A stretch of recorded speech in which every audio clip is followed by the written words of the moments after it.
Mesoderm मत variation है, ठीक है। चलिए इतना नोट कीजिए। दिख रहा है ये कैसा लगा है भाई? इधर से कहाँ जाऊँ? दिख रहा है ना?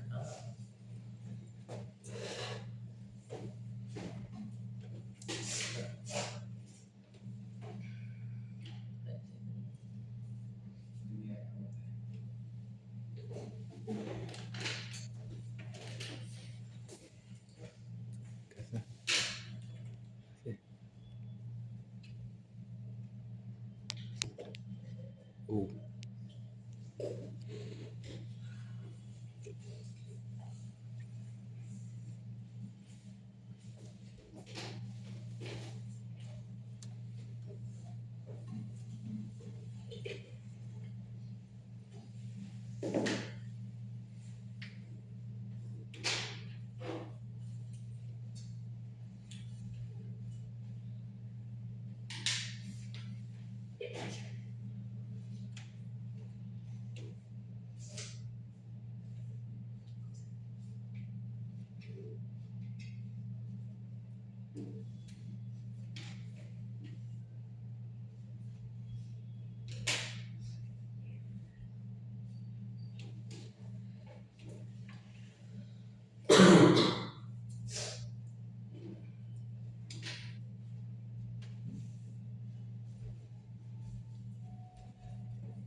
डन है ना?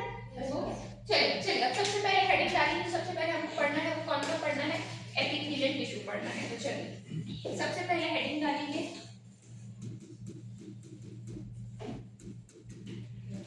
Epithelial tissue. चलिए हेडिंग डालेंगे एपिथेलियल टिश्यू। एपी का मतलब क्या होता है? अपॉन, और थीलियल का मतलब होता है टू रेस्ट। ये किसी और टिश्यू के ऊपर क्या करता है? रेस्ट करता है, ठीक है।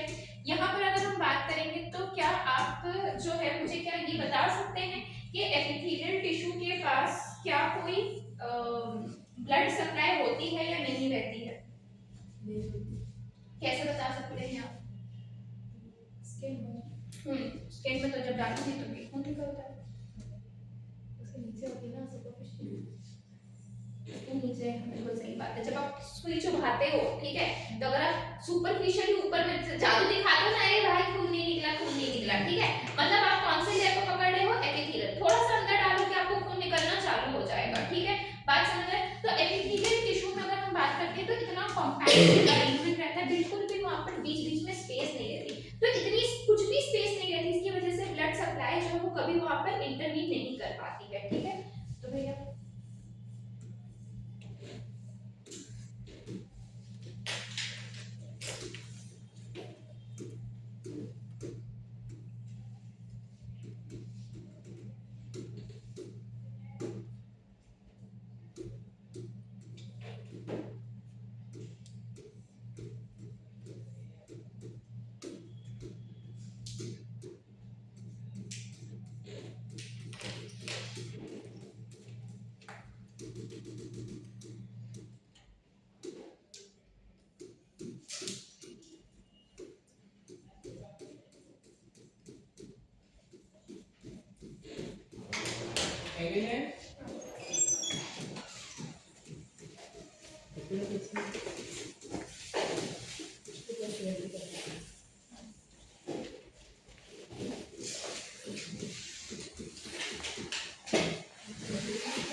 चलिए बनाएंगे, फिर हम हो जाएगा।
हो गया?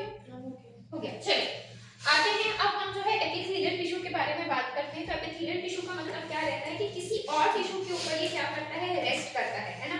यहाँ पर कौन सी टिश्यू के ऊपर अगर हम बात करते हैं तो ये जो रहता है हमेशा जो रहता है कनेक्टिव टिश्यू के ऊपर रहता है।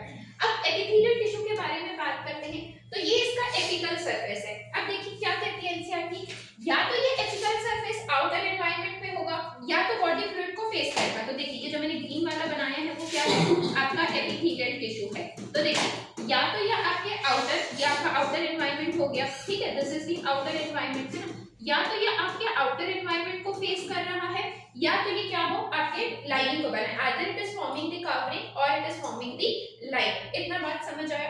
अब नीचे मैंने आपको कहा कि आपका जो एपिथेलियल टिश्यू है it is on what, a basement membrane, ठीक है। ये बेसमेंट मेम्ब्रेन क्या रहती है, नॉन सेलुलर रहती है, ठीक है। इस बेसमेंट मेम्ब्रेन में अगर हम बात करते हैं तो इसमें दो लेयर्स रहते हैं, basal lamina and fibrous lamina. अब ये बेसल लैमिना फाइब्रस लैमिना कुछ नहीं है, बेसल लैमिना जो है मेनली जो रहता है, जो आपने अभी मैंने आपको कहा कि यहाँ पर जो रहता है म्यूकोपॉलीसैकेराइड्स एंड व्हाट, ग्लाइकोप्रोटीन्स, ठीक है। बेसल लैमिना में आपका क्या रहता है, मैट्रिक्स रहता है, दैट इज म्यूकोपॉलीसैकेराइड्स एंड आपका ग्लाइकोप्रोटीन, जहां पर हमने इंटरसेलुलर सब्सटेंस के बारे में बात की थी। And then we have the fibrous lamina, fibrous lamina में कुछ नहीं रहते, आपके फाइबर्स रहते हैं, ठीक है। अब देखिए यही बेसमेंट मेम्ब्रेन के नीचे जो है आपका क्या है, कनेक्टिव टिश्यू है, ठीक है। कनेक्टिव टिश्यू में आपका ब्लड वेसल्स रहेंगे, आपका नर्व्स का सप्लाई रहेगा, ठीक है ना। तो अब क्योंकि यहाँ पर ब्लड सप्लाई पहुंच नहीं पाती है तो इसी ब्लड सप्लाई से यहाँ पर डिफ्यूजन होके जो है आपकी न्यूट्रिएंट्स, ऑक्सीजन वगैरह जो है वो कहाँ पर पहुंचते हैं, एपिथेलियल टिश्यू के पास जो रहते हैं वो पहुंचते हैं। डन, आ गया समझ। चलो कुछ पॉइंट्स लिखेंगे फिर हम आगे बढ़ेंगे। चलो सबसे पहला पॉइंट लिखिए एपिथेलियल टिश्यू के बारे में। The cells of the epithelium are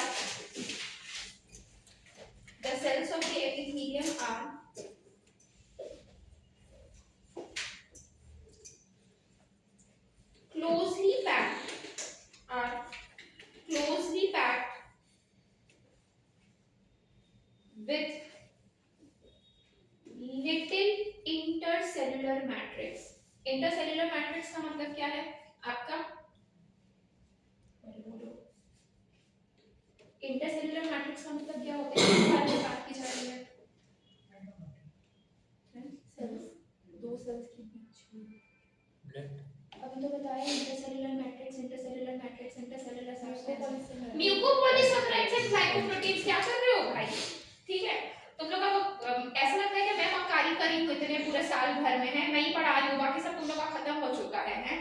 चलिए क्या बोला? The cells of the epithelium are closely packed with little intercellular matrix between them. Next point लिखिए, कैसा रहता है? एवास्कुलर। एवास्कुलर का मतलब समझते हैं आप लोग? जिसमें ब्लड वेसल्स होते हैं। एवास्कुलर का मतलब लिखिए ब्लड वेसल्स एब्सेंट।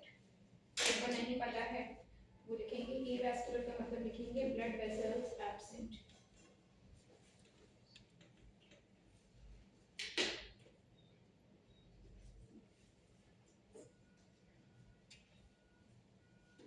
डन बना डन।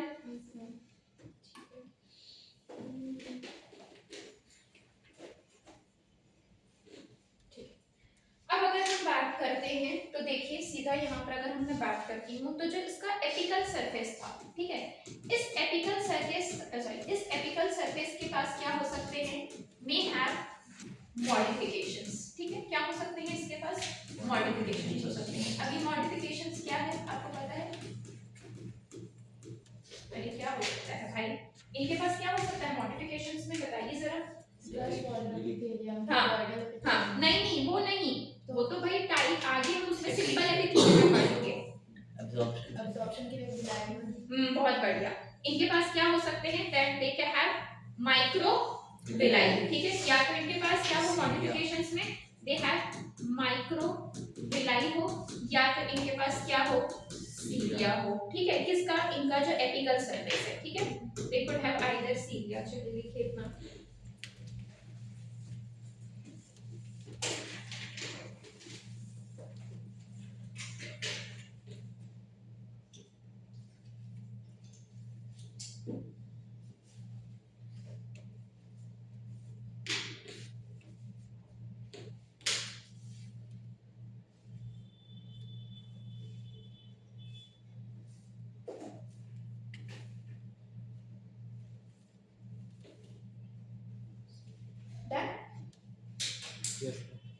ठीक है, अब अगर हम बात करते हैं तो माइक्रोविलाई जो रहते हैं उसको हम क्या लिखेंगे कि कैसे प्रोजेक्शंस रहते हैं? फिंगर लाइक प्रोजेक्शंस रहते हैं, है ना। किसमें हेल्प करते हैं?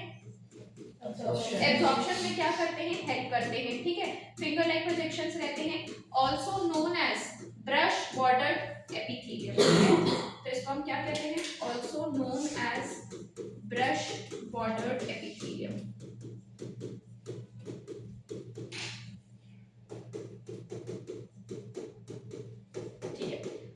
यहाँ पर अगर हम बात करते हैं तो देखिए सीलिया में भी जो है वो दो प्रकार का सीलिया आता है। अच्छा मुझे बताइए कि मोटाइल है या नॉन मोटाइल है? नॉन मोटाइल है। ठीक है, अब सीलिया में भी दो प्रकार का सीलिया आता है। एक जो मोटाइल सीलिया है उसको हम कहते हैं काइनोसीलिया। ठीक है, वहीं पर एक सीलिया जो रहता है अगर हम बात करेंगे वो कॉनिकल शेप का रहता है और वो नॉन मोटाइल रहता है। ठीक है, उसको हम कहते हैं स्टीरियोसीलिया। बात समझ आ रहा है? क्लियर है यहाँ तक? तो आपने जहाँ पर सीलिया लिखा स्लैश करके लिखेंगे, उसका दूसरा नाम क्या है? जो सीलिया मोटाइल हो, ठीक है, उसको हम क्या कहेंगे?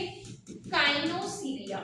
ठीक है, 2 पॉइंट्स एक्स्ट्रा है। ठीक है ना। तो ये जो है वो कैसा है? इट इज सिलिंड्रिकल शेप का रहता है। और कैसा रहता है? Cylindrical shape and motile. ये मोटाइल रहता है। ठीक है, cylindrical shape and motile. Location लिखिए, कहां कहां पर पाया जाता है, लिखिए।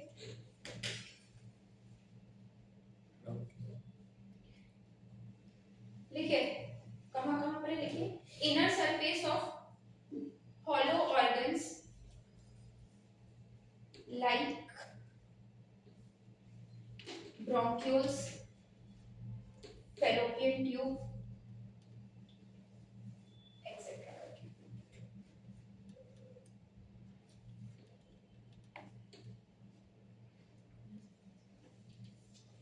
लिखा? ठीक है। दूसरा जो आपका सीलिया है वो कौन सा है?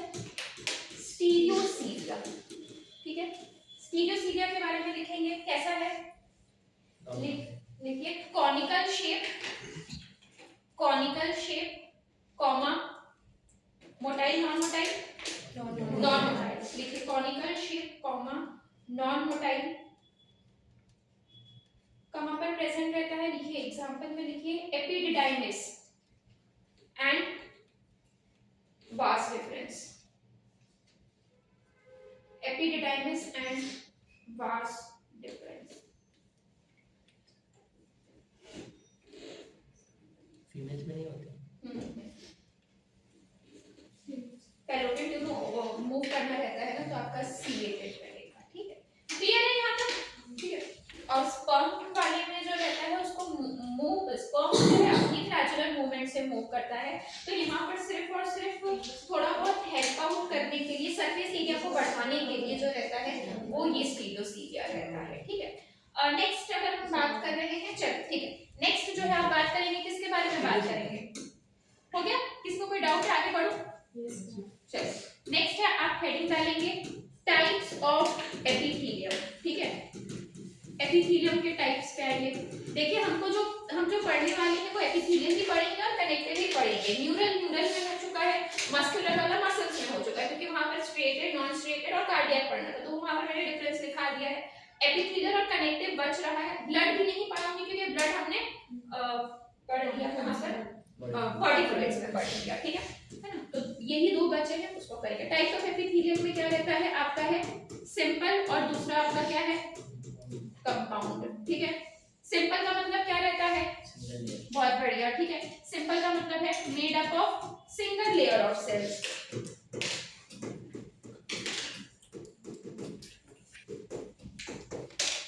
Single layer of cells. और ये कैसा रहता है?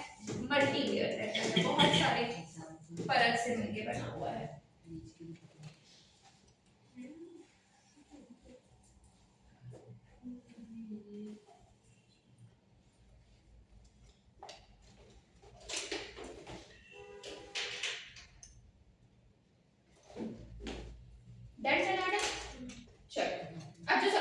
पढ़ने वाले हैं वो क्या पढ़ने वाले हैं? सिंपल एपिथेलियम पढ़ने वाले हैं, तो हेडिंग डालेंगे simple epithelium.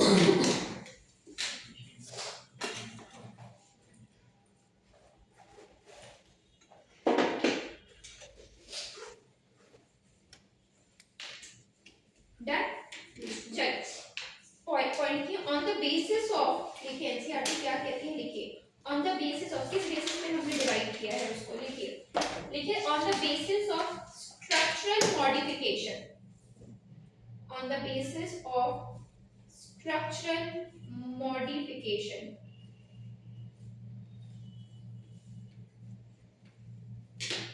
it is of 3 types.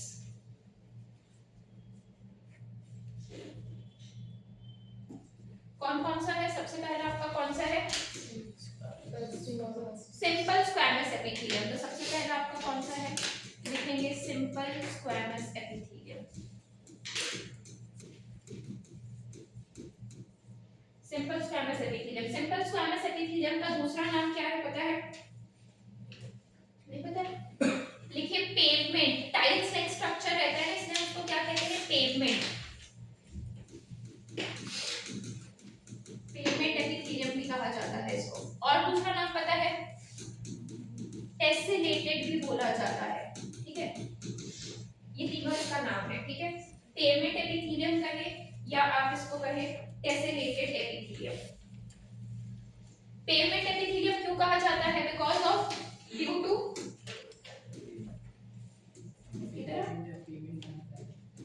Payment करना रहता है इसमें, due to tile like structure. ठीक है, इसकी वजह से इसको पेमेंट कहा जाता है। और टेसेलेटेड इसलिए कहा जाता है बिकॉज ऑफ वेवी अपीयरेंस की वजह से। ठीक है, या वेवी कई बार स्ट्रक्चर देखने को मिलता है, सो उसकी वजह से आपको टेसेलेटेड भी कहा जाता है।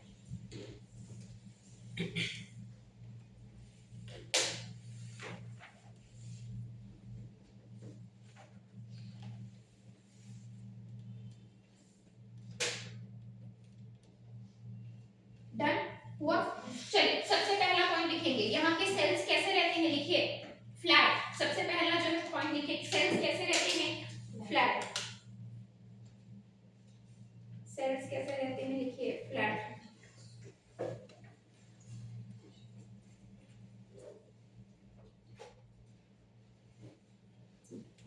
डन।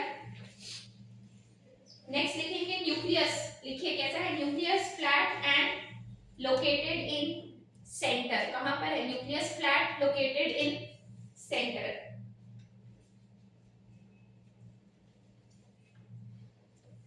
डन। नेक्स्ट लिखेंगे सेल्स विद इररेगुलर बाउंड्रीज, ऐसे ऐसे करके रहता है, ठीक है, ये ऐसे करके, तो यहाँ पर ये कैसी बाउंड्रीज है, इररेगुलर बाउंड्रीज है, आ रही समझ, तो sales with irregular boundaries.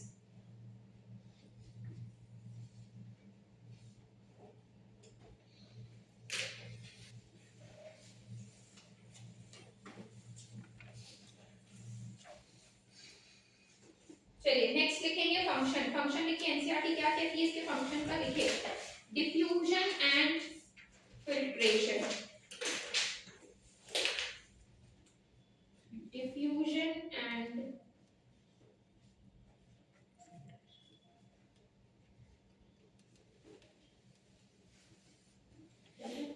And filtration. चलिए अब यहाँ पर आपको जो है क्या क्या लिखना है, एग्जांपल्स लिखना है, बहुत इंपॉर्टेंट। चलिए सबसे पहला एग्जांपल कहाँ पर है, लिखिए एल्वियोलाई ऑफ लंग्स। लिखिए सबसे पहला एल्वियोलाई ऑफ लंग्स, एल्वियोलाई भी लिख देंगे तो भी चल जाएगा। लिखा, ठीक है। नेक्स्ट जो है लिखेंगे बाउमेन्स कैप्सूल। नेक्स्ट लिखेंगे कहाँ पर, बाउमेन्स कैप्सूल। नेक्स्ट जो है ग्लोमेरुलस।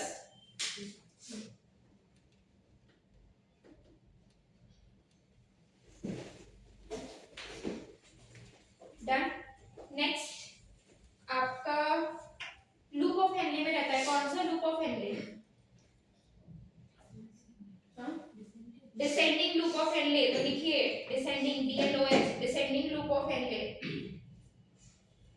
याद है ना, सिर्फ descending loop of Henle and आपका बाउमेन्स कैप्सूल एंड आपका ग्लोमेरुलस में सिंपल स्क्वैमस था, बाकी में आपका कौन सा था क्यूबॉइडल, और उसमें पीसीटी में कौन सा था ब्रश बॉर्डर क्यूबॉइडल। याद आ रहा है कुछ ऐसा, हाँ ठीक है। चलिए लिखा आपने, ठीक है। नेक्स्ट लिखेंगे एंडोथीलियम। नेक्स्ट लिखेंगे एंडोथीलियम। एंडोथीलियम का मतलब क्या है, ब्लड वेसल्स की इनर लाइनिंग, है ना। मैंने यही कहा ना कि एंडोथीलियम को मैंने क्या कहा था कि ब्लड वेसल्स पे जो सिंपल स्क्वैमस एपिथेलियम रहता है उसको हम क्या कहते हैं, या जो इनर लाइनिंग पे जो एपिथेलियम रहता है उसको हम क्या कहेंगे, एंडोथीलियम कहेंगे। क्या बात समझ आया, ठीक है। नेक्स्ट लिखेंगे एंडोथीलियम, डैश करके लिखना चाहते हैं तो लिख सकते हैं inner lining of blood vessels and lymph vessels. Inner lining of blood vessels and lymph vessels।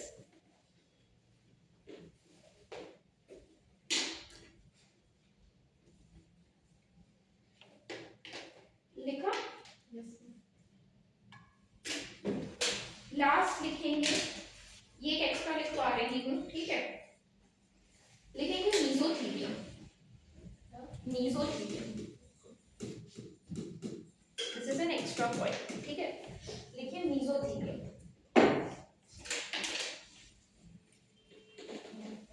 Mesothelium में लिखेंगे, मीजोथीलियम में लिखिए कवरिंग ऑफ सीलोम, जो भी आपकी सीलोम है, ठीक है, उसकी कवरिंग जो रहती है वो ऐसे रहती है। मीजोथीलियम जो है इज कवरिंग ऑफ सीलोम। अगर जैसे आपको याद आ रहा होगा तो सीलोम का डेफिनेशन पढ़ा था, lined by mesoderm on both sides. तो ये मेसोडर्म कौन सा है, दिस इज एन एपिथेलियल, है ना, जिसका ओरिजिन कैसा है, मेसोडर्मल है। बात समझ आ रहा है। तो मैंने आपको कहा ना कि एक्टोडर्मल भी हो सकता है, मेसोडर्मल भी हो सकता है। याद है आप जब सीलोम का डेफिनेशन पढ़ते थे, है ना, lined by mesoderm on both the sides लिखते थे ना, ठीक है। तो मेसोथीलियम में आपने लिखा, क्या लिखा, ओरिजिन आप लिख लीजिए कैसा है, ओरिजिन इज मेसोडर्मल। कहीं इसको जो है कंफ्यूज नहीं कर लीजिएगा ना भैया, ये एपिथेलियल टिश्यू है, बस इसका ओरिजिन कैसा है, मेसोडर्मल है, ठीक है। तो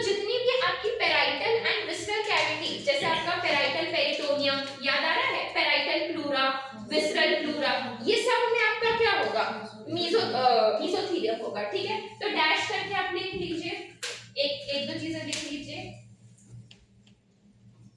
visceral and parietal pleura, visceral and parietal pleura, एक बस एग्जांपल एक्सेट्रा करके लिख लीजिए। बाकी जितने भी विसरल एंड पैराइटल में मेजरली आपको ये देखने को मिलेगी, ठीक है।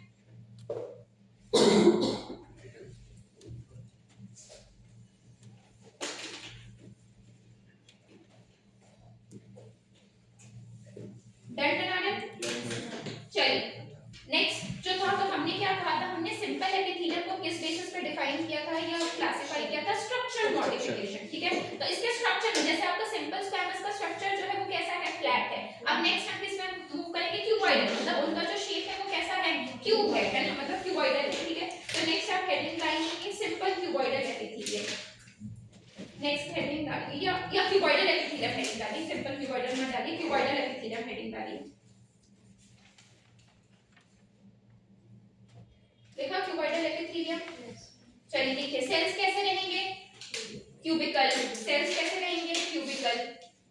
न्यूक्लियस लिखिए कैसा होगा, राउंड, और कहां पर होगा, सेंटर में, बहुत इंपॉर्टेंट, ठीक है। Nucleus round and centre.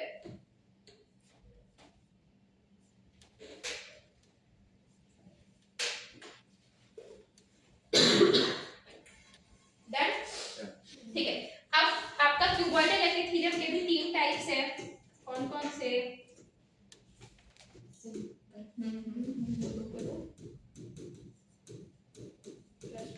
हाँ सही बोल रही हो। और तीसरा कौन कौन सा होगा, सिंपल क्यूबॉइडल, सिंपल क्यूबॉइडल का मतलब क्या होगा, फिर क्या बोला, ब्रश बॉर्डर होगा, है ना। मतलब इसके एपिकल सरफेस पे मॉडिफिकेशन है या नहीं है, एज सिंपल एज दैट, है ना। ब्रश बॉर्डर क्यूबॉइडल, और तीसरा हम सीलिएटेड कहें या काइनोसीलिएटेड कहें, है ना। आ रहा है समझ, सीलिएटेड क्यूबॉइडल, आया समझ यहाँ तक, चलिए लिखिए। चलिए सिंपल क्यूबॉइडल में आपको बहुत अच्छे से एग्जांपल पता है। फिर पहले तो सबसे पहले दोनों का फंक्शन लिखिए, इन दोनों का फंक्शन जो है वो किसमें है, दोनों का एक साथ फंक्शन लिखेंगे, फंक्शन दोनों का, secretion and secretion and absorption, ठीक है। और वहां पर फंक्शन क्या होगा, सिंपल है ना भाई, यहाँ पर फंक्शन क्या होगा, मूवमेंट के लिए रिस्पॉन्सिबल होगा, ठीक है। सिंपल का भी फंक्शन यही है और ब्रश बॉर्डर का भी।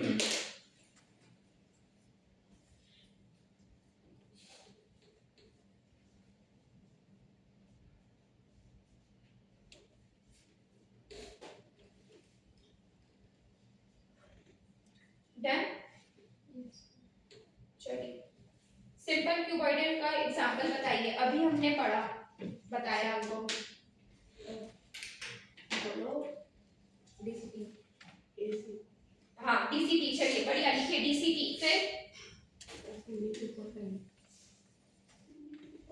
हाँ असेंडिंग लूप ऑफ हेनले होगा, और कौन सा बचा भाई, कलेक्टिंग डक्ट। याद क्यों नहीं है भाई आप लोग को, अभी तो दी हो ह्यूमन फिजियोलॉजी, फटफट मुंह में से जवाब आना चाहिए। लिखिए DCT comma collecting duct comma ascending loop of Henle, लिखा, कॉमा करके लिखेंगे small ducts of glands, small ducts of glands,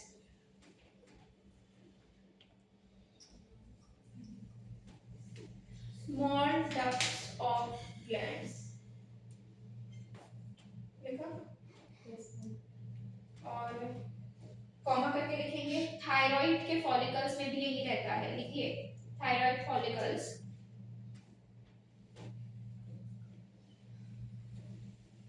लिखा, कॉमा करके लिखेंगे जर्मिनल एपिथेलियम ऑफ गोनाड्स, याद है germinal epithelium of gonads, germinal epithelium किसको कहा जाता है,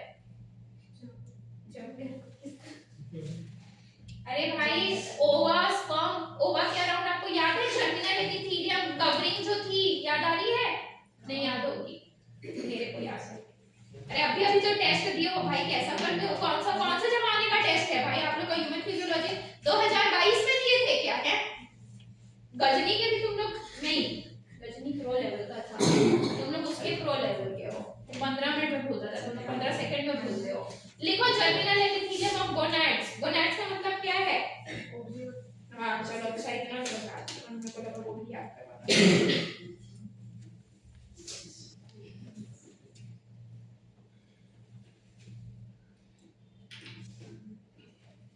डन। चलिए नेक्स्ट, ब्रश वाटर कहां पर होगा? पीसीटी। पीसीटी लिख लीजिए, पीसीटी।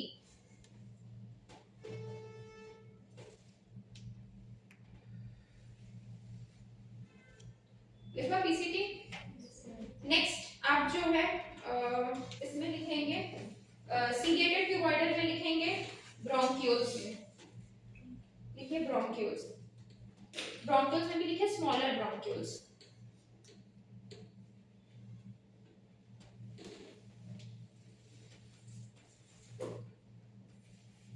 ठीक है, क्लियर है यहाँ तक? चलिए आगे बढ़ते हैं। अब सिंपल हमारा क्यूबॉइडल हुआ, अब ऐसे ही आप आ जाइए क्या है आपका कॉलमनार एपिथेलियम। तो नेक्स्ट लिखेंगे कॉलमनार एपिथेलियम।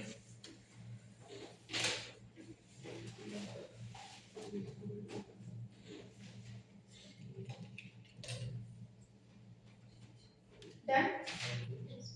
चलिए कॉलमनार एपिथेलियम में लिखेंगे सेल्स कैसे हैं, लिखिए toll elongated.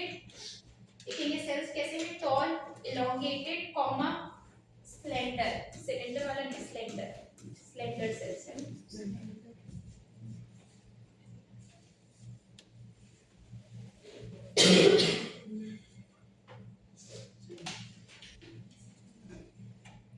Done done done.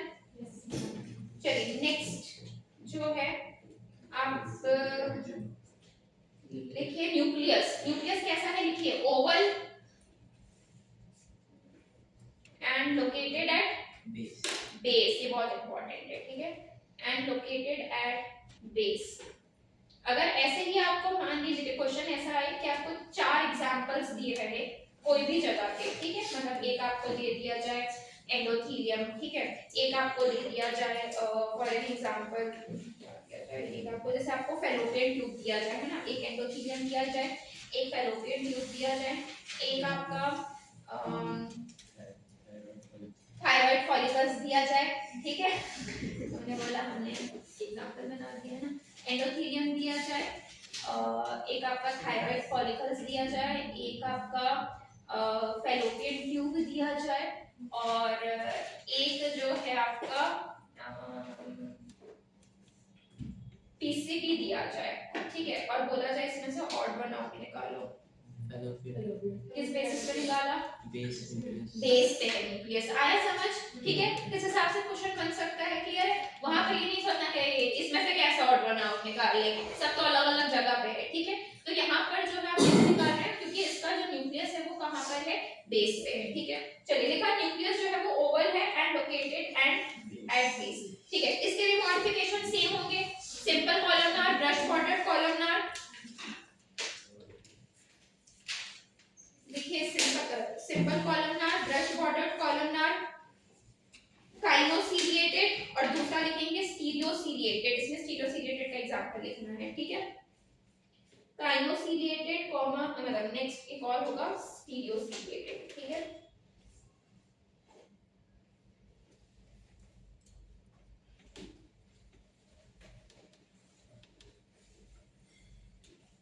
लिखा?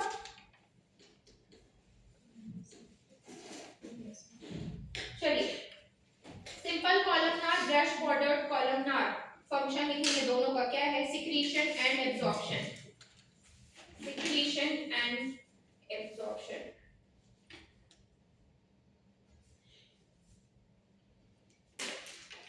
Secretion and absorption. डन, लिखा? चलिए दोनों के लिए एनसीईआरटी क्या कहती है, दोनों में आप लिखेंगे कहां पर प्रेजेंट रहते हैं, जीआई ट्रैक्ट। जीआई ट्रैक्ट जानते हैं ना, गैस्ट्रोइंटेस्टाइनल ट्रैक्ट,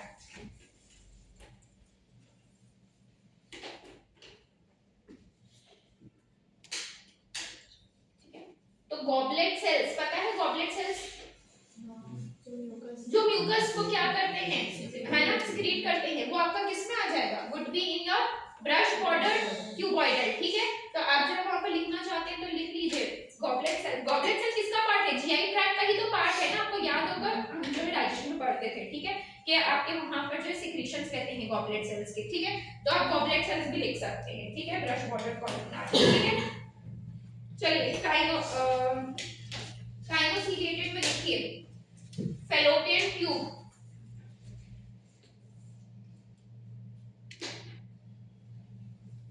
काइनोसिलिएटेड में लिखिए फैलोपियन ट्यूब, कॉमा करके लिखेंगे upper part of the respiratory tract, मतलब upper part of the respiratory tract मतलब वहां पर जो ब्रोंक्यूल्स है उस पोर्शन में देखने को मिलेगा, ठीक है, अपर part of the respiratory tract.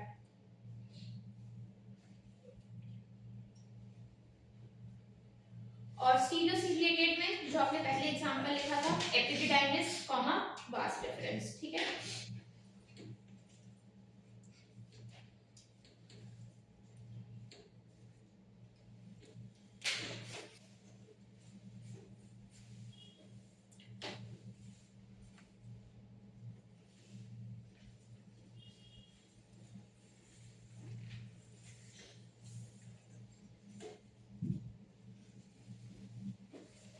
Done, चलिए एक अलग से स्टार एक्स्ट्रा पॉइंट करके लिखेंगे, ठीक है, सूडो स्ट्रैटिफाइड एपिथेलियम लिखेंगे, pseudo stratified epithelium, in case आपको प्रैक्टिस वगैरह में कभी देखने को मिला, ठीक है, बुक में तो नहीं है बट इसको बता देती हूं, ठीक है, तो फर्स्ट ये है क्या वो सुन लीजिए, लिखिए सूडो स्ट्रैटिफाइड एपिथेलियम,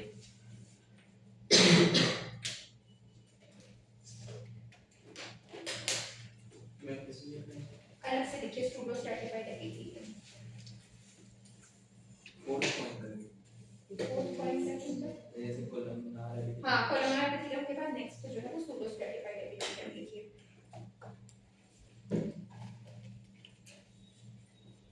लिखिए it comprises of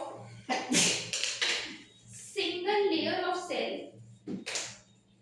it comprises of single layer of cell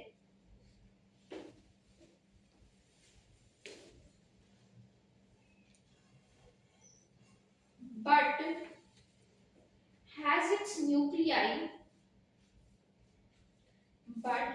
has its nuclei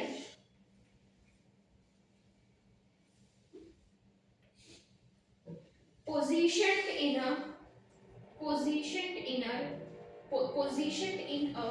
manner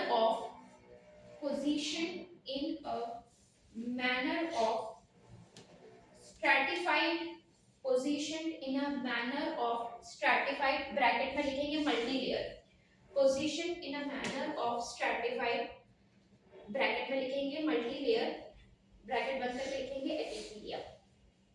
होता क्या है, सूडो स्ट्रैटिफाइड का मतलब क्या है, झूठा। देखिए स्ट्रैटिफाइड का मतलब होता है कि मल्टी लेयर का रहता है, ठीक है। तो देखिए ये दिखने को हमको क्या दिखता है, मल्टी लेयर दिखता है, क्यों, क्योंकि उसका न्यूक्लियस जो रहता है एक के ऊपर अरेंज रहता है, ठीक है, बट एक्चुअल में ये कैसा रहता है, सिंगल लेयर ऑफ सेल रहता है, ठीक है, इसलिए हम इसको क्या कहते हैं, सूडो स्ट्रैटिफाइड, ठीक है।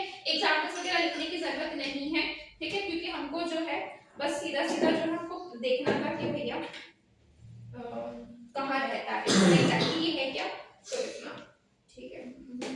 चलिए ठीक है, नेक्स्ट जो आते हैं, अब हम आएंगे किस पे, हमारे जो है हमने सिंपल एपिथेलियम पढ़ा, सिंपल एपिथेलियम में हमने कौन कौन से पढ़ा, सिंपल स्क्वैमस पढ़ा, क्यूबॉइडल पढ़ा और कोलमनार पढ़ा।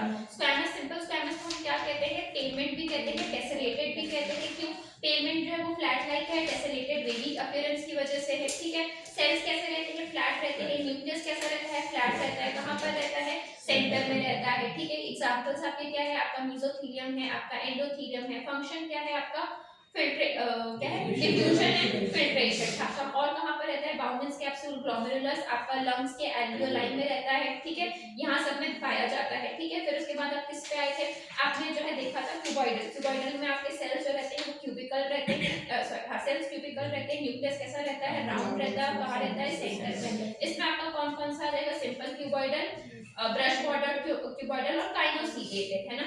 आपका सिंपल क्यूबॉइडल जो है वो कहाँ पर आ रहा है, एग्जांपल आपका असेंडिंग ग्रुप ऑफ हिंडले में आ रहा है, ठीक है ना। और इसके अलावा कहीं और आ रहा है, स्मॉल डक्ट है? हाँ, स्मॉल डक्ट्स में आ रहा है, थायराइड फॉलिकल्स में आ रहा है, small ducts of glands and thyroid follicles, ठीक है। फिर उसके बाद आपका क्या आया था, ब्रश बॉर्डर जो कहाँ पर आ रहा है, पीसीडी, दोनों का काम क्या है, सिक्रीशन एंड एब्जॉर्प्शन। फिर आपका क्या आ रहा है, काइनोसिलिएटेड जो मूवमेंट के लिए रिस्पांसिबल है, उसका एग्जांपल आपने कहां पर देखा, ब्रोंक्यूल्स में, स्मॉलर ब्रोंक्यूल्स लिखा है, ठीक है। नेक्स्ट अगर हम बात करते हैं कॉलमनार, तो इसमें जो न्यूक्लियस जो क्यूबिकल कॉलमनार शेप के रहते हैं, टॉल पिलर लाइक रहते हैं, न्यूक्लियस कैसा रहता है, ओवल और बेस पे लोकेटेड रहता है। इसमें एग्जांपल आपके सिंपल कॉलमनार है, फिर आपका जो है वो ब्रश बॉर्डर कॉलमनार है, काइनोसिलिएटेड है, स्टीरियोसिलिएटेड। स्टीरियोसिलिएटेड में आपने एपिडिडाइमिस वास डिफरेंस देखा, काइनोसिलिएटेड में आपने क्या देखा, फैलोपियन ट्यूब देखा and upper part of the respiratory tract देखा। और वहीं पर आपने जो आपका सिंपल कॉलमनार एंड आपका क्यूबॉइडल कॉलमनार में आपने कहां देखा, जीआई ट्रैक्ट देखा, ठीक है। अब नेक्स्ट जो है हम मूव कर रहे हैं कंपाउंड एपिथेलियम में, ठीक है। तो हेडिंग डालेंगे कंपाउंड एपिथेलियम।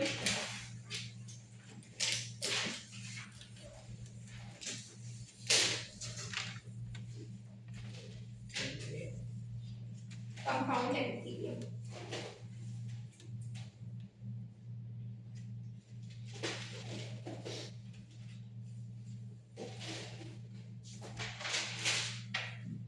अरे यार डाल देगा कंपाउंड एपिथेलियम, चलिए ठीक है।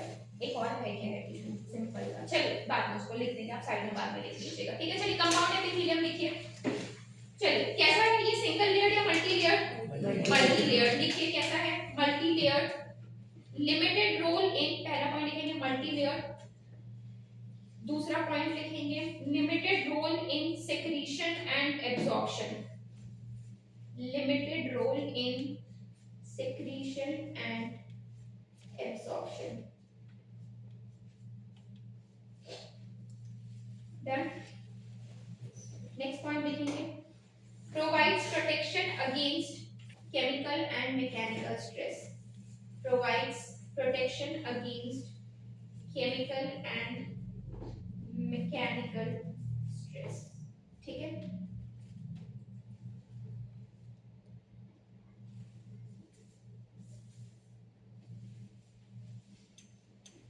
डन, ठीक है। अब कंपाउंड एपिथेलियम जो रहता है वो दो प्रकार का रहता है, एक आपका जो रहता है लिखेंगे ट्रांजिशनल एपिथेलियम, ठीक है, एक लिखेंगे आपका ट्रांजिशनल एपिथेलियम,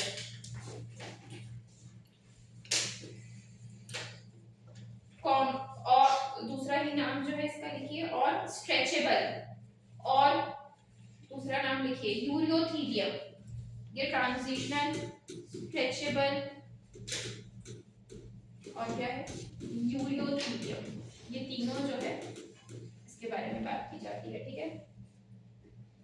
ट्रांजिशनल और स्ट्रेचेबल और यूरियोथेलियम लिखा। और दूसरा वाला है लिखिए स्ट्रैटिफाइड एपिथेलियम, जिसके बारे में हमने अभी बात की थी। स्ट्रैटिफाइड का मतलब समझे ना, कैसा था, मल्टी लेयर था। तो स्ट्रैटिफाइड एपिथेलियम डैश करके लिखिए, ये कैसा रहता है, नॉन स्ट्रेचेबल रहता है, स्ट्रेच नहीं हो सकता है। आप किसी को याद है कि ट्रांजिशनल एपिथेलियम कहां पर रहता है, मैंने पढ़ाया है, बहुत बढ़िया, क्या बात है, यूरिनरी ब्लैडर पे स्ट्रेचेबल रहता है ना, बताया था ना। ट्रांजिशनल एपिथेलियम पे एग्जांपल में लिखेंगे कहां है, यूरिनरी ब्लैडर, एग्जांपल में लिखेंगे यूरिनरी ब्लैडर कॉमा यूरेटर,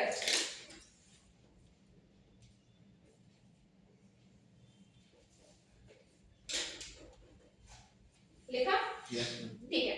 अब जहां आपने स्ट्रैटिफाइड लिखा है, ठीक है, वहां पर लिखिए ये जो रहते हैं, ये भी जो रहता है आपका जो रहता है, इट इज ऑफ 3 टाइप्स। कौन कौन सा है, शेप के बेसिस पे है, कौन कौन सा आप लिखेंगे, 3 टाइप्स लिखेंगे, कौन कौन सा है, स्ट्रैटिफाइड, स्क्वैमस, ठीक है, ऐसे ही करके स्ट्रैटिफाइड क्यूबॉइडल, ऐसे ही करके स्ट्रैटिफाइड कॉलमनार। आ गया समझ इतना, stratified cuboidal, stratified squamous, stratified columnar.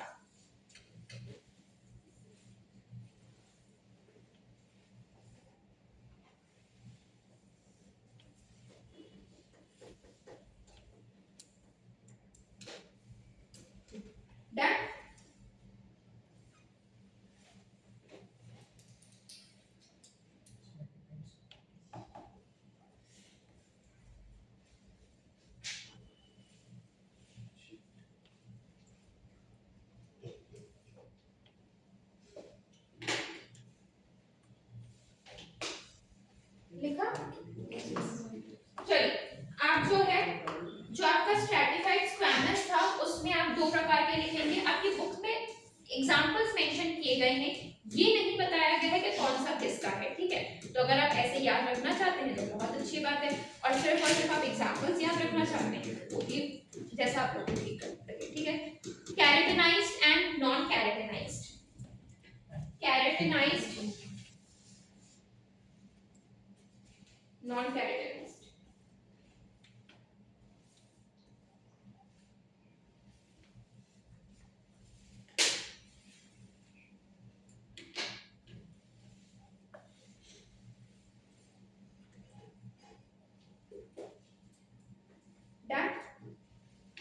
लिखा। कैरेटिनाइज का मतलब क्या होगा? कैरेटिन प्रोटीन जो रहेगा वो क्या रहता है? प्रेजेंट रहता है। एग्जांपल लिखेंगे skin, epidermis of skin. Book में जो है स्किन ही सिर्फ एग्जांपल दिया हुआ है कैरेटिनाइज वाला, तो आप सिर्फ स्किन ही लेके चलेंगे, ठीक है। जैसे नेल्स वगैरह में भी रहता है, ठीक है, बर्ड्स के फेदर्स वगैरह में भी रहता है, ठीक है, बहुत सारी जगह रहता है। क्लियर है यहां तक? Epidermis of skin. Non keratinised में लिखेंगे, देखिए आपकी बुक में जो जो एग्जांपल्स है वो लिखेंगे। लिखिए बकल कैविटी, लिखिए बकल कैविटी, ये सारी आपकी बुक के एग्जांपल्स है, ठीक है। बकल कैविटी को ओरल कैविटी कहा जाता है, ठीक है। फिर लिखेंगे pharynx, oesophagus, buccal cavity, pharynx, oesophagus. फिर लिखेंगे vagina, lining of vagina. Done? ठीक है, तो अभी तक हमने जितने भी एग्जांपल्स पढ़े, ये एग्जांपल्स आपकी बुक में एज अ सिर्फ जो है वो क्या करके दिया हुआ है? कंपाउंड एपिथेलियम का एग्जांपल्स करके दिया हुआ है, ये नहीं बताया गया है कि कौन सा किसमें है, ठीक है। तो कैरेटिनाइज्ड में आपका स्किन आ गया, कैरेटिनाइज्ड यानी सिंपल स्क्वामस आपका क्या है? स्ट्रैटिफाइड एपिथेलियम है ना, तो आपके कैरेटिनाइज्ड में स्किन आ गया। नॉन कैरेटिनाइज्ड में आपका आ गया buccal cavity, oesophagus, pharynx, lining of vagina, और फिर बस, ठीक है। अब उसके बाद आपने लिखना है ये नॉन कैरेटिनाइज्ड में था, ठीक है। अब जो है आपने एग्जांपल लिखना है स्ट्रैटिफाइड, क्या लिखा हुआ है? क्यूबॉइडल, क्यूबॉइडल का एग्जांपल लिख लीजिए। लिखिए लिखिए लार्ज डक्ट ऑफ क्यूबॉइडल में, large ducts of glands. Small ducts में कौन था? स्मॉलर डक्ट्स में सिंपल क्यूबॉइडल था, ठीक है। यहाँ पर क्या है आपका? यहाँ पर भी आपका क्या है? क्यूबॉइडल है, बट कैसा क्यूबॉइडल है? स्ट्रैटिफाइड क्यूबॉइडल है। बात समझ आ रहा है? तो large ducts of glands, bracket में लिखेंगे कौन से ग्लैंड्स के बारे में बात की जा रही है? Salivary and pancreatic gland, salivary and pancreatic gland.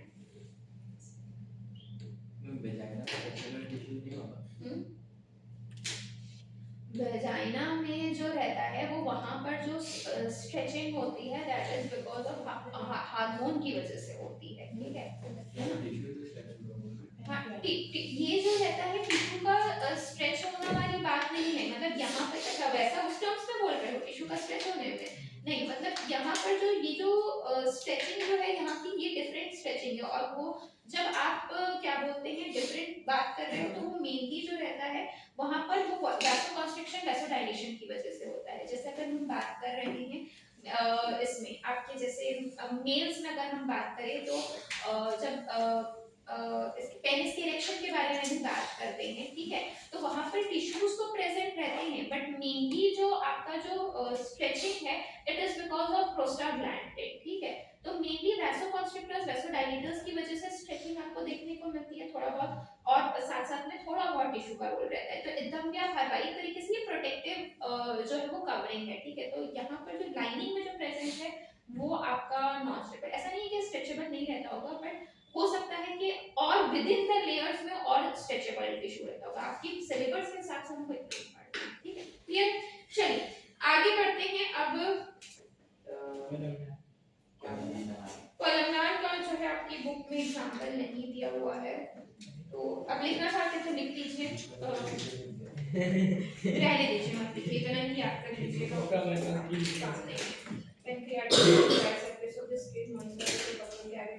नहीं दिया हुआ है आपकी बुक में एग्जांपल, तो मत लीजिए, ठीक है। आइए रहता है वैसे, ठीक है, तो इसको छोड़ दीजिए, ठीक है, ठीक है। नेक्स्ट जो है ठीक है, तो हमारा जो है एपिथेलियम का जो है ये कंप्लीट हुआ, simple epithelium and compound epithelium के साथ जो है हम क्या हो गए, डन हो गए। ठीक है, अब अच्छा ग्लैंडुलर बच गया ना। चलिए ये एपिथेलियम जो था वो सिंपल टिश्यू में है। ठीक है, तो ग्लैंडुलर एपिथेलियम लिखिए, ग्लैंडुलर एपिथेलियम लिखिए, ग्लैंडुलर एपिथेलियम लिखिए, ब्रैकेट में लिखिएगा ये कैसा है, सिंपल एपिथेलियम है, वहां पर लिखना था पर मैं भूल गई। ठीक है, सिंपल सिंपल एपिथेलियम में ग्लैंडुलर एपिथेलियम आएगा। ठीक है, ग्लैंडुलर एपिथेलियम में ब्रैकेट में लिख लीजिए सिंपल एपिथेलियम, लिखा। चलिए पहला पॉइंट लिखेंगे स्पेशलाइज्ड फॉर सेक्रीशन, सबसे पहला पॉइंट लिखेंगे स्पेशलाइज्ड फॉर सेक्रीशन।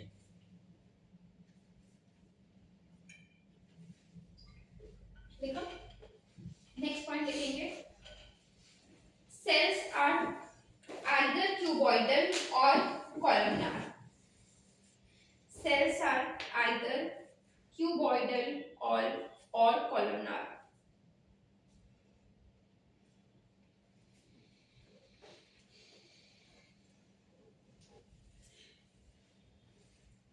लिखा, ठीक है। अब इसको जो है हम क्लासिफाई कर रहे हैं। ठीक है, तो जो है हम जो है आपकी जो ग्लैंडुलर एपिथेलियम से जो बनते हैं, ठीक है, तो आप हेडिंग डालेंगे, मतलब उसी में लिखेंगे टाइप्स ऑफ ग्लैंड्स, है ना। ये टाइप्स ऑफ ग्लैंड्स को हम दो बेसिस पे डिवाइड करते हैं। सबसे पहला on the basis of number of cells, number of cells के बेसिस पे जो है, तो ये जितने भी ग्लैंडुलर एपिथेलियम जो भी आपकी ये जो है ना वो किससे बने हुए हैं, ग्लैंडुलर एपिथेलियम से। अब ये है क्या, आपके कॉलमनार या क्यूबॉइडल सेल्स ही होते हैं और ये क्या बनाते हैं, ग्लैंडुलर एपिथेलियम। तो इसको जो है हम डिवाइड करते हैं सबसे पहला on the basis of the number of cells and the second is जिसको आप पढ़ते हैं on the basis of pouring of their secretions. Pouring of their secretions का मतलब क्या होता है कि वो अपने सेक्रीशंस को कहां पर पोर कर रहे हैं। तो इसके बेसिस पे हमारे पास तीन है, या पढ़ चुके हैं, एक्सोक्रीन, एंडोक्रीन और तीसरा है हेटेरोक्रीन, या जिसको हम क्या कहते हैं, मिक्स कहते हैं या कंपोजिट भी कहते हैं। ठीक है, मिक्स। ठीक है, on the basis of number of cells में लिखेंगे यूनिसेलुलर, मल्टीसेलुलर। ठीक है, इस पे आपका क्या है, यूनिसेलुलर एंड मल्टीसेलुलर। इसका कोई एग्जांपल लिखाऊंगी। ठीक है, यूनिसेलुलर, मल्टीसेलुलर।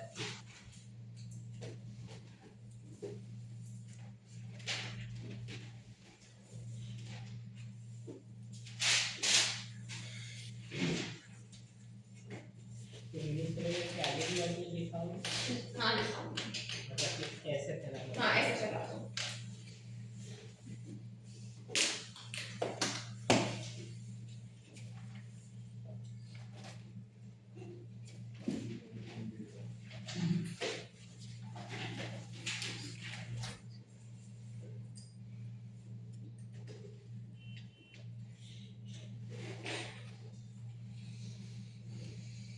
हो गया। चलिए यूनिसेलुलर का मतलब क्या है, यूनिसेलुलर का मतलब अगर हम बात करें तो जैसे ये जो है सिंगल सेल जो है, ठीक है, वो किस में मदद कर रहा है, single cell helps in what, इसका रोल क्या था, सेक्रीशन, है ना। तो सिंगल सेल ही जो है वो क्या कर रहा है, सेक्रीशन करा रहा है। जैसे एग्जांपल आपका कौन सा है, गॉबलेट सेल्स। ठीक है, सिंगल सेल ही होता है और वो क्या करता है, सेक्रीशन कर रहा है। मल्टी सेलुलर का मतलब क्या है, many cells together help to release their secretions, है ना। मतलब बहुत सारी सेल्स जो है वो क्या करवाते हैं, सेक्रीशन कराएंगे, एक पर्टिकुलर सेक्रीशन, है ना, to release their thing, to release the secretion. ठीक है, तो जैसे ये एक सेल है, ठीक है, यहाँ पर ये बहुत सारे सेल से बना हुआ है, मल्टी सेलुलर है। ठीक है, और ये सारी सेल्स जो है वो क्या करेंगी, मिलके कोई भी एक सेक्रीशन को क्या कर रहे हैं, पोर आउट कर रहे हैं। तो एग्जांपल जैसे आपका सलाइवरी ग्लैंड, ठीक है, आपका स्वेट ग्लैंड्स, क्लियर है। तो इस बेसिस पे हम क्या कर रहे हैं, उनको यूनिसेलुलर बोल रहे हैं और मल्टीसेलुलर बोल रहे हैं। एक्सोक्रीन, एंडोक्रीन और हेटेरोक्रीन तो आप समझते ही हैं। आगे समझ यहाँ तक डन, चलिए नोट कर लीजिए।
कंप्लीट हुआ। नेक्स्ट हम आ रहे हैं जंक्शंस में, तो हेडिंग डालेंगे जंक्शंस। सेल जंक्शन, वो एक्सोप्रेन बना देते हैं। हाँ लिख लो तो फिर।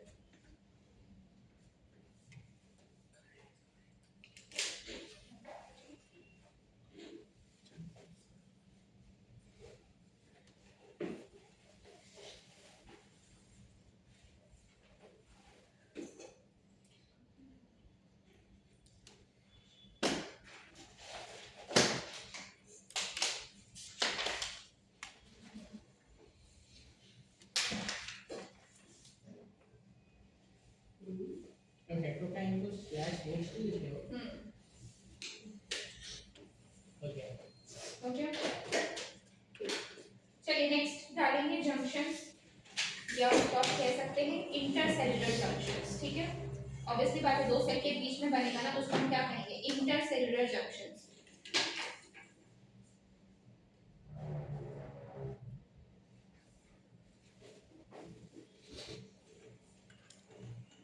लिखा, डैश करके लिखिए।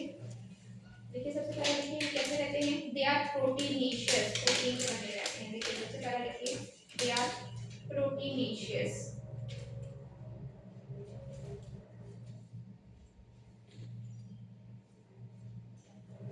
लिखा, यस नेक्स्ट पॉइंट लिखेंगे provide both structural and functional link between its individual cell। ठीक है, वैसे तो जंक्शंस जो है वो बहुत प्रकार के होते हैं, बट हमारी बुक जो हमारा सिलेबस है उसमें आपको जो है 3 ही जंक्शंस पढ़ने हैं। अगर आपको कोई फिगर देता है तो दिखा दें। ठीक है, चलिए सबसे पहला जो है आप लिखेंगे टाइट जंक्शन।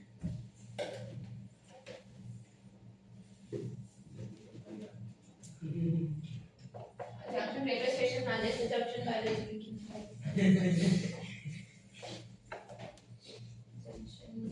से एक्सेस करेंगे। देखिए बढ़िया सा डायग्राम है आपका।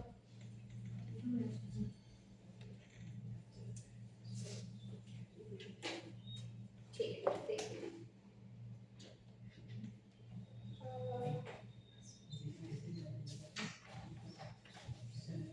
अरे ये सब्जेक्ट का है, ओके इसको खोल देते हैं।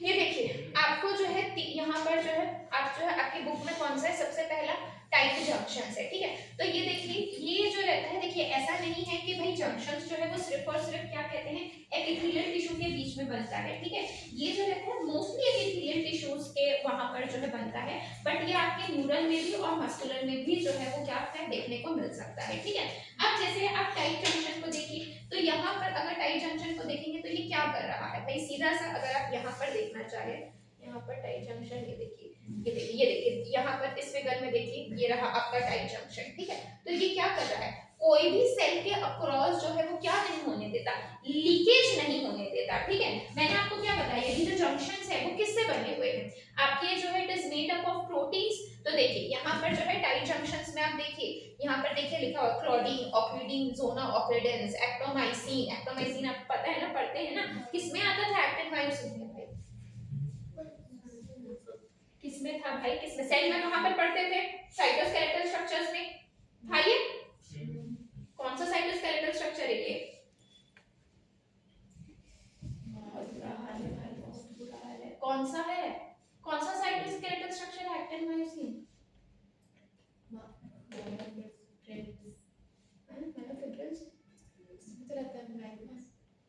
Myofilaments, myofilaments. ठीक है ना, है ना, और माइक्रोट्यूब्यूल्स में कौन आ रहा था, सीलिया ट्यूबिलिन प्रोटीन आ रहा था, याद है। ठीक है, तो मैंने आपको क्या कहा कि टाइट जंक्शंस है, तो देखिए ये किससे बने हुए हैं, ये भाई ये प्रोटीन से कहीं ना कहीं बने हुए हैं। तो देखिए ये एक सेल है, ये दूसरा सेल है। ठीक है, तो ये क्या कर रहे हैं भैया, ये बोल रहे हैं कि नहीं भैया कुछ भी जो है हमारे इधर उधर क्रॉस नहीं कर सकता, तो क्या करते हैं लीकेज से जो है वो क्या करते हैं प्रिवेंट करते हैं। तो टाइट जंक्शन में पहला पॉइंट लिख लीजिए, एक ही पॉइंट लिखना है, लिखिए हेल्प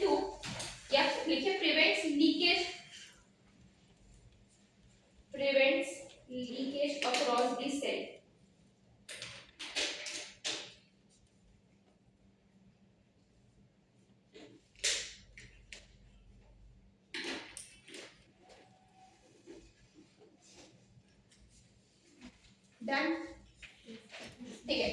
नेक्स्ट है आपका गैप जंक्शन,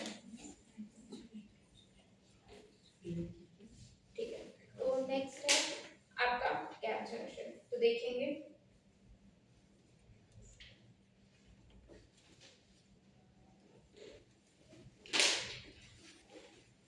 ये देखिए टाइट जंक्शंस का बहुत सुंदर सा डायग्राम है। ये देखिए दो सेल के बीच में है ना, ये देखिए ये इंटरसेल्युलर स्पेस है और ये जो है जंक्शनल प्रोटीन्स है। तो देखिए कुछ भी वो लीकेज नहीं कराने देंगे। आ रहा है समझ, ठीक है। नेक्स्ट जो है आप देखेंगे गैप जंक्शंस के बारे में बात करते हैं। तो गैप जंक्शंस क्या करते हैं भैया, एक सेल के साइटोप्लाज्म को क्या करते हैं दूसरे सेल के जो है वो साइटोप्लाज्म से जो है वो क्या करते हैं कनेक्ट करने का काम करते हैं। और कोई भी सब्सटेंस अगर मुझे इधर से उधर जो है वो ट्रांसपोर्ट करना है, ठीक है, तो किसकी मदद से होता है, गैप जंक्शंस की मदद से होता है, ठीक है। क्लियर है यहाँ तक, है ना। तो अगर आपको याद होगा आपने न्यूरल में पढ़ा था इलेक्ट्रिकल साइनेप्स केमिकल साइनेप्स, कहां पर गैप जंक्शंस, रुक जाना ना केसरी, तुमको पता है ना। हां कुछ नहीं क्लियर आउट है, मुझे याद है कि पूछी थी कहां पर प्रेजेंट रहता है, इलेक्ट्रिकल साइनेप्स में प्रेजेंट रहता है गैप जंक्शंस या केमिकल साइनेप्स में प्रेजेंट रहता है, केमिकल साइनेप्स में प्रेजेंट रहता है गैप जंक्शन। तो साइनेप्टिक क्लेफ्ट क्या करेगा, वहां पर न्यूरोट्रांसमीटर कहां पर प्रेजेंट रहता है, कैसे जरा बताना तो, इलेक्ट्रिकल में प्रेजेंट रहता है। बहुत बहुत बुरा पढ़ते हो यार, मतलब लिटरली आप लोग मतलब ड्रॉपर के बच्चे हो, जनवरी का टाइम है, आपने ह्यूमन फिजियोलॉजी अभी संडे को टेस्ट में दिया है और अगर आप इतनी छोटी छोटी चीजें नहीं बता पा रहे हो तो बहुत बुरा हाल है, जेन्युइनली बहुत बुरा हाल है। सिर्फ क्लास अटेंड कर लिया, ठीक है, नोट्स लिख लिया है, और फिर उसके बाद आप अगर कहोगे कि अगर मैं छोटे छोटे सवाल पूछूं और आप 70% भी नहीं बता पा रहे हो या 60% आप सवालों का जवाब नहीं दे पा रहे हो, वो भी जब आपने पुराना टेस्ट दिया है, तो आप अपना एनालिसिस कीजिए कि आप कहां पर है। अगर आपको तो भैया छोटी छोटी चीजें हैं, आपको एकदम फिंगर टिप्स पे होनी चाहिए। आपको वहां पर क्या बोलते हैं भैया, और फिर आप कहते हैं भैया सब आपके पास है, नोट्स है, अरे नोट्स को उठाइए यार एक बार। मैंने जो नोट्स लिखा है, मैं कोई अपने नोट्स के साथ कोई बहुत दावा नहीं करती हूं, बट मेरे नोट्स उठाइए आप। 80% भी नहीं, 90% अगर एनसीईआरटी आप कवर ना करें तो आप मुझे बोलिएगा, क्योंकि मैं जानती हूँ आज से नहीं पढ़ा रही, मैं पढ़ा रही हूँ, ठीक है। और यहाँ पर तो मैं भीड़ को पढ़ाती हूँ, ऐसे ऐसे इंडिविजुअल स्टूडेंट्स को भी मैं केटर करती हूँ, ठीक है ना, जो भाई मेरे से सिर्फ सिंपली पढ़ने आते हैं कि भैया सिर्फ आपसे बायो पढ़ना है, कोई तारीफ नहीं करी, तो मुझे पता है कि कैसे बच्चे का निकलवाना होता है, ठीक है। तो नोट्स भी वैसे देती हूँ, ठीक है, जो एक्स्ट्रा पढ़ा रही हूँ तो चलिए थोड़ा बहुत एक्स्ट्रा चीज है, बट अगर आप अपने नोट्स रिवाइज नहीं कर रहे हैं तो कोई मतलब नहीं है। या आप मेरे नोट्स को पकड़िए, किसी के नोट्स को पकड़िए, पर भाई रिवाइज तो कीजिए ना। या तो आप अपने नोट्स को इतना सेल्फ सफिशिएंट बनाइए कि आप जवाब, मुझे जवाब से मतलब है, चाहे आप यहाँ के नोट का पकड़ के बताओ, यहाँ के नोट से बताओ या खुद से नोट्स बना के बताओ, मुझे जवाब से मतलब है। पर आप लोग वही जवाब नहीं दे पा रहे। अरे ह्यूमन फिजियोलॉजी अभी हुआ है, आप जर्मिनल एपिथेलियम नहीं बता पा रहे हैं भाई, आप इलेक्ट्रिकल साइनेप्स केमिकल साइनेप्स में अंतर नहीं बता पा रहे हैं भाई, किस कहां पर गैप जंक्शन है कहां पर, जबकि हमने डिफरेंस में लिखा है गैप जंक्शन कहां पर प्रेजेंट है, गैप जंक्शन कहां पर प्रेजेंट नहीं है। तो कौन सी तैयारी कर रहे हैं आप लोग, कौन से अगले साल का नीट टारगेट कर रहे हैं क्या, 2027 का 26 का ही टारगेट कर रहे हैं ना भाई। अगर मैं आपका हर संडे जो है पार्ट वाइज टेस्ट ले रही हूं तो कोई सेंस से ले रही होंगी कि रिवीजन हो जाए, टिप्स भी होना चाहिए भाई। ह्यूमन फिजियोलॉजी तो आप सबको पसंद होगा, बायो स्टूडेंट्स रहते हैं, अक्सर ह्यूमन फिजियोलॉजी बच्चों को पसंद रहता है भाई, दिक्कत प्लांट वालों से होती है भाई। तो भी आपको नहीं पता है कि भाई इलेक्ट्रिकल साइनेप्स में प्रेजेंट है या केमिकल साइनेप्स में प्रेजेंट है। केमिकल साइनेप्स में नहीं प्रेजेंट रहता, इलेक्ट्रिकल साइनेप्स में प्रेजेंट रहता है। इलेक्ट्रिक साइनेप्स में आयंस के फ्लो के लिए भैया इन गैप जंक्शंस की क्या है, जरूरत है, ठीक है। तो चलिए गैप जंक्शंस में लिखिए, फिर गैप जंक्शन हेडिंग डालिए, उसमें लिखिए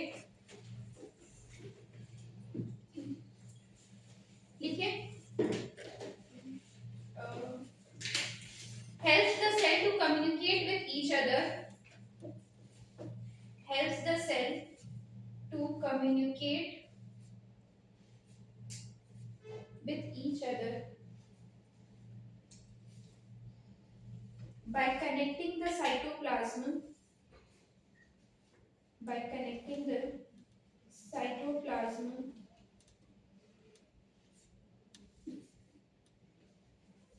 of the cells, by connecting the cytoplasm of this between the cells and facilitates transfer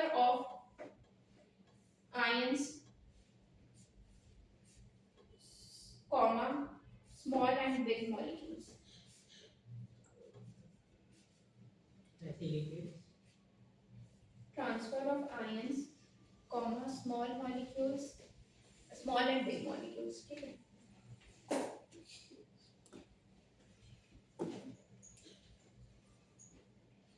चलिए नेक्स्ट जो है आप लिखेंगे adhering junction.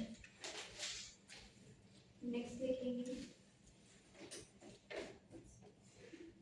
adhering junction. Slash करके लिखेंगे desmosome.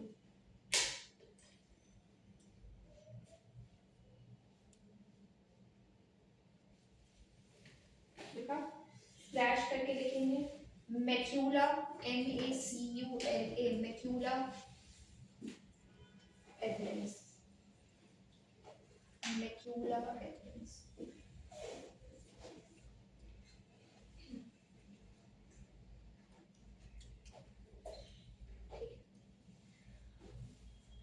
नेक्स्ट जो है हम इसके बारे में बात कर रहे हैं आपके डेस्मोसोम्स के बारे में बात करें. देखिए एडहेरिंग जंक्शंस या जो आपके ये डेस्मोसोम्स है इसमें भी जो है बहुत सारे टाइप्स रहते हैं. ठीक है.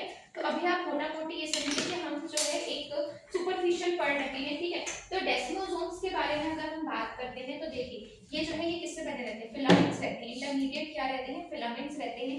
और ये क्या करते हैं अधेरिंग यानी दोनों सेल्स को क्या करने का काम करते हैं सीमेंट की तरह काम करते हैं. ठीक है. बात समझ आ गया. तो अधेरिंग जंक्शंस या जिसको आपने डेस्मोसोम्स लिखा है उसमें आप बस लिख लीजिए perform cementing between the cells. Perform cementing between the cells. बस.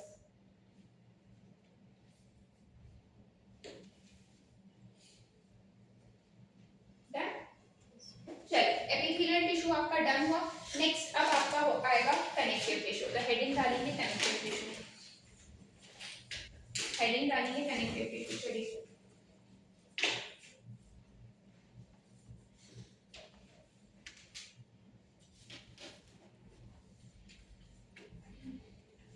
चलिए सबसे पहला पॉइंट लिखिए most abundant and widely distributed. Most abundant and widely distributed.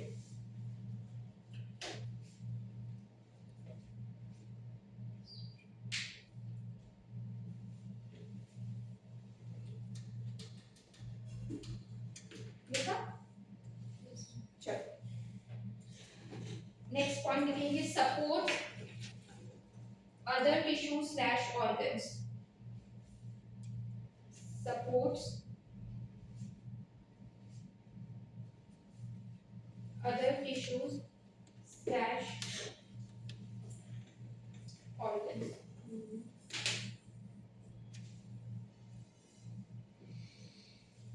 Done?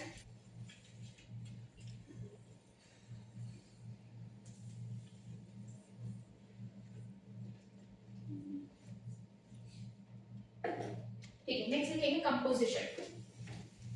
Next लिखेंगे कंपोजिशन.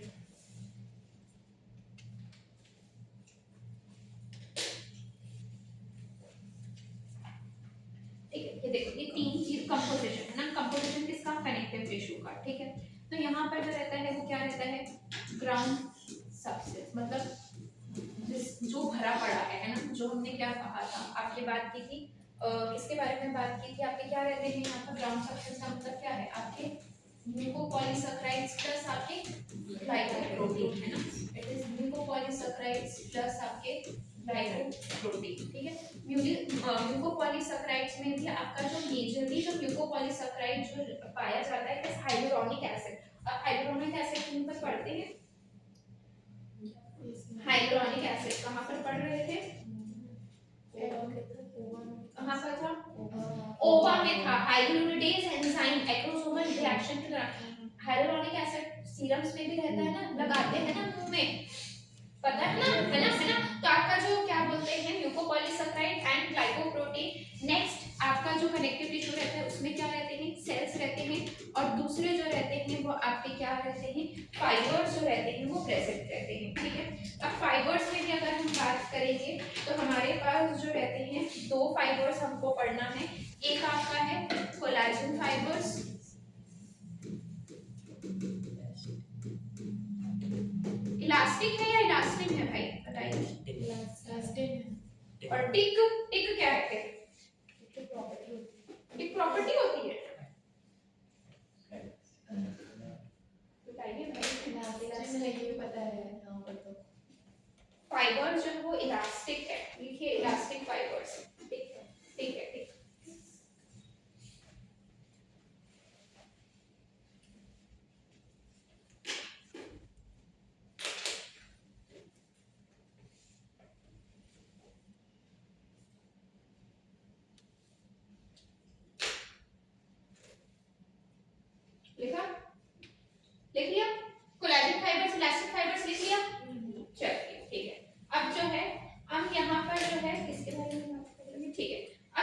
सीधा सीधा जो है हम अच्छा एक और पॉइंट लिखेंगे, चलिए स्टार मार्क करके एक पॉइंट लिखिए, बहुत इंपॉर्टेंट लिखिए। देखिए in all the connective tissue, in all the connective tissue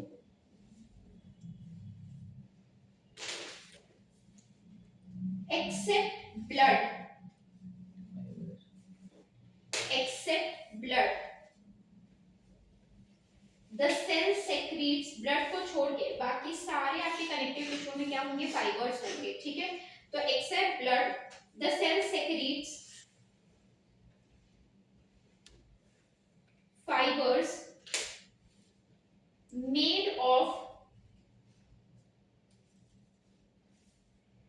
structural protein, dash करके लिखेंगे ये स्ट्रक्चरल प्रोटीन का नाम क्या है, लिखिए कौन सा है, कोलाजन और कौन सा प्रोटीन, इलास्टिक नहीं इलास्टिन, आया, इलास्टिक फाइबर है और बना कौन से प्रोटीन से है, इलास्टिन प्रोटीन से बना हुआ है, ठीक है। प्रोटीन इलास्टिन, हाँ प्रोटीन इलास्टिन लिख लिया। चलिए नेक्स्ट जो है अगर हम बात कर रहे हैं तो आप जो है मुझे कनेक्टिव टिश्यू का जो है क्या बताते जाएंगे, क्लासिफिकेशन बताते जाएंगे। क्या पता है आप लोगों को कनेक्टिव टिश्यू का क्लासिफिकेशन बताइए भाई। लूज कनेक्टिव, बढ़िया, लूज कनेक्टिव टिश्यू, ठीक है। तो लूज कनेक्टिव टिश्यू में अच्छा ठीक है, सबसे पहले लूज कनेक्टिव टिश्यू, फिर डेंस कनेक्टिव टिश्यू और फिर आपका स्पेशलाइज्ड कनेक्टिव टिश्यू, सीटी लिख रही हूँ, ठीक है। मुझे बताइए जब मैं कह रही हूँ लूज कनेक्टिव टिश्यू, तो मुझे बताइए लूज कनेक्टिव टिश्यू में क्या होना चाहिए ज्यादा, मैट्रिक्स ज्यादा होना चाहिए या फाइबर ज्यादा होना चाहिए, मैट्रिक्स जो है वो क्या होना चाहिए, ज्यादा होना चाहिए। मतलब आपका क्या ज्यादा होगा, यानी म्यूकोपॉलीसैकेराइड्स एंड ये सब होगा, more matrix and less fibres, done, ठीक है। वहीं पर आपका डेंस कनेक्टिव टिश्यू में क्या होना चाहिए, मोर फाइबर्स एंड लेस मैट्रिक्स, ठीक है, ठीक है। अब क्या बोलते हैं आप लूज कनेक्टिव टिश्यू में आपके कौन कौन से आते हैं, ये भाई तो पता होना चाहिए, एरियोलर एंड एडिपोज, ठीक है। फिर आपके डेंस कनेक्टिव टिश्यू में आपका कौन सा आता है, dense regular and dense irregular. ये रेगुलर और इरेगुलर का मतलब क्या है जरा बताइएगा तो, कौन अच्छे से अरेंज, पैरेलली, हाँ भाई बताइए कौन कौन अच्छे से अरेंज, कौन कौन, सेल्स, टिश्यू में तो सेल्स ही अरेंज होंगे, कोलाजन, फाइबर्स का जो है अरेंजमेंट के बारे में बात करते हैं। आप अपनी बुक में डायग्राम भी देखिए, बुक में डायग्राम है, अच्छा बुक तो है ही नहीं, ठीक है सॉरी माय बैड, ठीक है। तो डेंस रेगुलर कनेक्टिव टिश्यू में आप देखेंगे कि भैया ये ऐसे ऐसे ऐसे ऐसे ऐसे है ना, ऐसे सब कुछ जो है वो कैसे है भैया, सही तरीके से जो है वो क्या है अरेंज है, ठीक है। तो इसलिए हम इसको क्या कहते हैं, डेंस रेगुलर कनेक्टिव टिश्यू।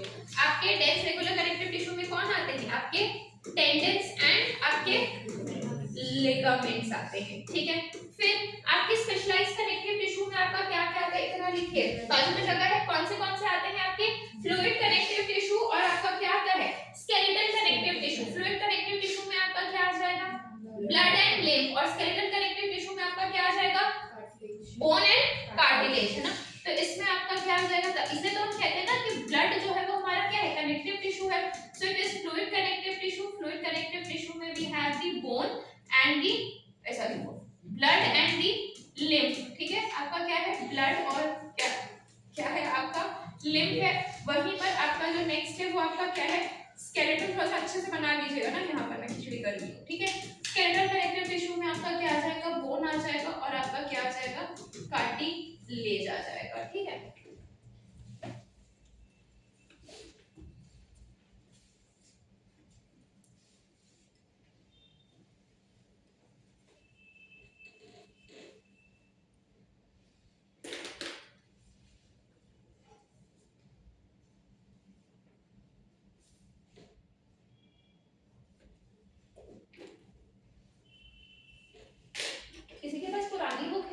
होगी क्या?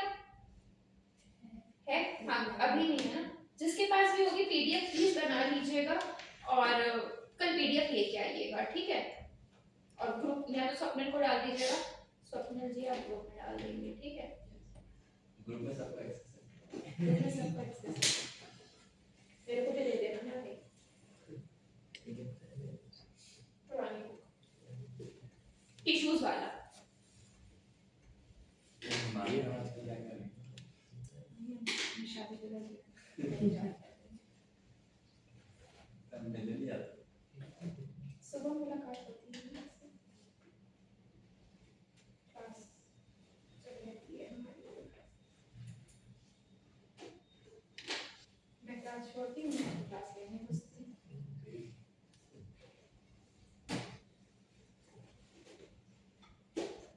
चलिए हो गया।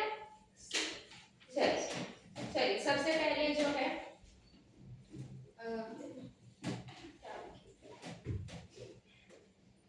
चलिए सबसे पहले आपने ये लिख लिया चलिए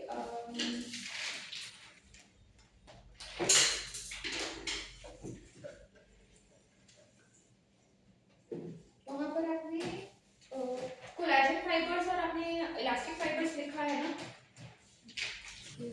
लिखा है ना? चलिए एक काम कीजिए,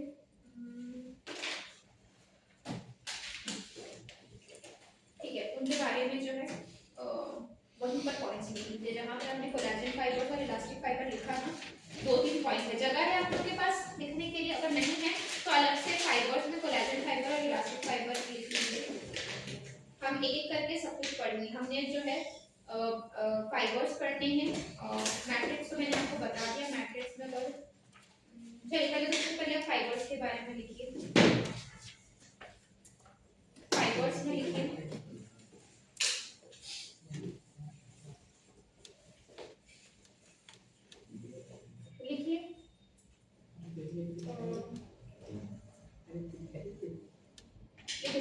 कोलेजन फाइबर्स को लिखिए, क्या कहा जाता है? व्हाइट फाइबर्स, या इसको हम व्हाइट कोलेजन फाइबर्स भी कहते हैं, ठीक है? कोलेजन फाइबर्स को लिखिए व्हाइट फाइबर्स। लिखा? चलिए सबसे पहला पॉइंट लिखिए, they are bright and white made of collagen protein.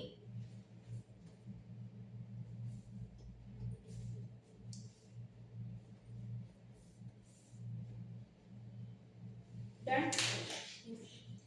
Next लिखेंगे प्रेजेंट इन मैक्सिमम क्वांटिटी, सबसे ज्यादा ये कहते हैं, ठीक है? Present in maximum quantity and constitutes 1/3 of connective tissue fibers.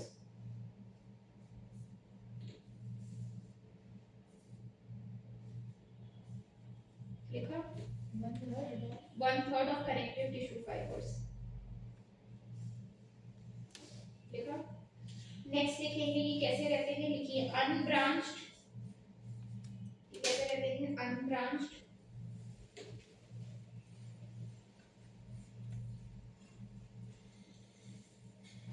लिखा? And arranged in bundles. Bundles को क्या कहा जाता है? याद है? लोकोमोशन में पढ़ा था, फैसिया। फैसिया याद है? इससे तो उसको कनेक्ट करना, अच्छा वही तो था ना, है ना? कनेक्ट कर रहा था ना, वहां तो लिखाया भी था कोलेजन फाइबर्स या फाइबर्स का रहता है, याद आ रहा है? हाँ ठीक है, चलिए हो गया। नेक्स्ट जो है आप लिखेंगे इलास्टिक फाइबर्स डैश करके yellow fibres.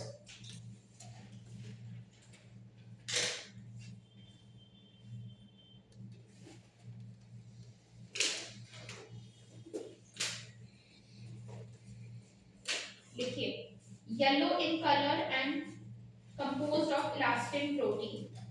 Yellow in color and composed of elastin protein आपके कोलाजन फाइबर स्ट्रेंथ के लिए रहते हैं, ठीक है, and composed of elastin protein लिखा। नेक्स्ट लिखेंगे branched but arranged singly, individual रहते हैं, ठीक है।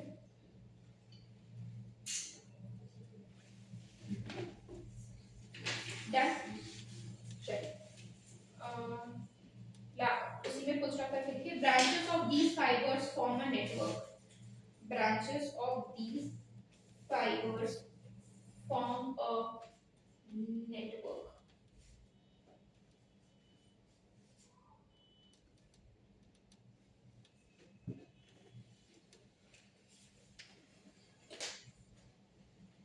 देखा, जहां पर आपने ये लिखा था म्यूकोपॉलीसैकेराइड आपने लिखा था, वहां पर आप लिख लेंगे in the form of hyaluronic acid, ठीक है। म्यूकोपॉलीसैकेराइड जहां पर आपने लिखा था in the form of hyaluronic acid. चलिए बाकी का जो है हम कल करेंगे, तो कल ये चैप्टर मतलब टिश्यू जो है आपका समाप्त हो जाएगा, ठीक है। किसी को कोई डाउट?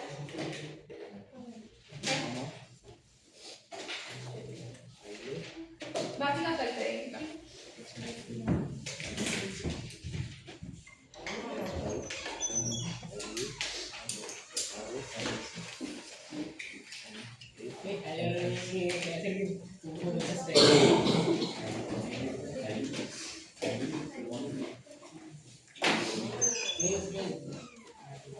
जल्दी करो।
सर तो बोले थे मंडे को मेरे को नींद में आने खाएगा सर का मूड चेंज हो जाएगा।